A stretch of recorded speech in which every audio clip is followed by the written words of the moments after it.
Yadav films Bhojpuri Sonu Chamoli. ठंडा में अंडा खिलाइबो के छाउरी सुतेले दे देबो गादा गे। ठंडा में अंडा खिलाइबो के छाउरी सुतेले दे देबो गादा गे। के देखले बनाई के यार प्यार करबो सबसे ज्यादा गे।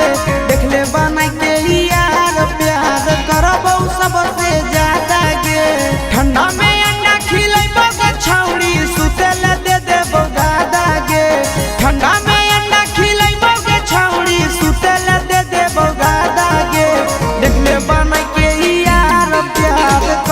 सबसे ज्यादा के देखले बन के यार प्यार करबो सबसे ज्यादा के।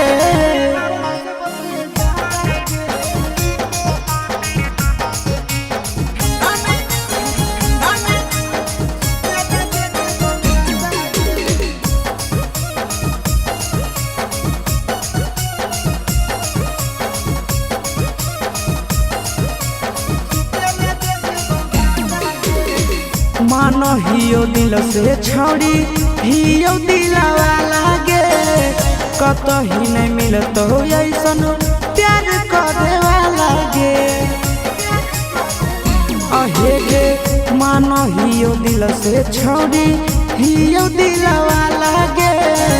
कतही नहीं मिलतो ऐसन प्यार करे वाला गे। कुछ के कमी नहीं देबो के छौड़ी करहियो तोर से वादा गे। कुछ के कमी नहीं देबो के छौड़ी करहियो तोर से वादा गे।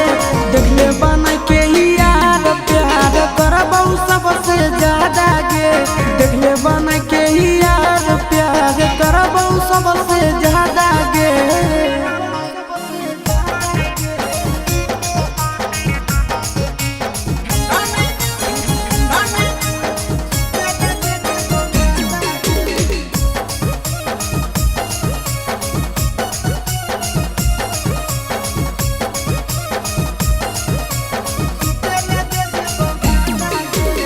कितना दिन ले घूमी छौड़ी आशीष नंदन के।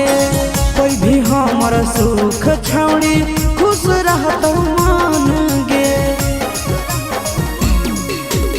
कितना दिन ले घूमी छौड़ी आशीष नंदन के।